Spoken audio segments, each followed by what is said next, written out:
Research aptitude में सबसे पहले आप अपने बेसिक्स को क्लियर कर लें, ठीक है, क्योंकि रिसर्च एप्टीट्यूड आप जितना ज़्यादा पढ़ोगे आपको डीपली क्वेश्चंस आप पूछने लग गए हैं। पहले उतने डीप क्वेश्चंस नहीं पूछे जाते थे, बट अब आप कुछ 1 और 2 ईयर्स की ट्रेंड को देखोगे तो डीप क्वेश्चंस पूछे जा रहे हैं।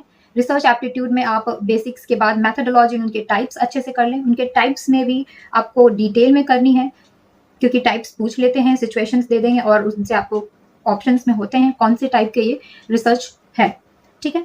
और फिर सैम्पलिंग टॉपिक जो है, सैम्पलिंग से भी क्वेश्चंस आते हैं, वो भी इंपॉर्टेंट है। एंड रिफरेंसिंग स्टाइल से भी क्वेश्चंस आते हैं। क्रोनोलॉजी में आपको अरेंज करने के लिए आ जाएंगे, like for example APA style, MLA style, ठीक है। तो उसमें आपको क्रोनोलॉजी में आपको ऑप्शंस में दे दिए जाएंगे कि इसे एपीए स्टाइल में अरेंज कीजिए।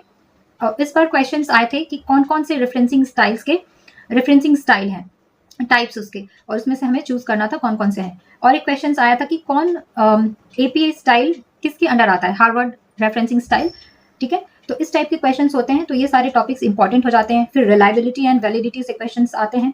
एंड टाइप्स ऑफ वेरिएबल से भी क्वेश्चंस आते हैं, जो मेजरिंग स्केल्स होती हैं, है ना, इंटरवल, नॉमिनल, ऑर्डिनल, इन सारे से क्वेश्चंस आते हैं। फिर प्लेजरिज्म के जो लेवल्स होते हैं 0, 1, 2, 3, इनसे भी क्वेश्चंस आते हैं। तो ये सारे टॉपिक्स जो हो जाते हैं आपको मस्ट कवर करने हैं।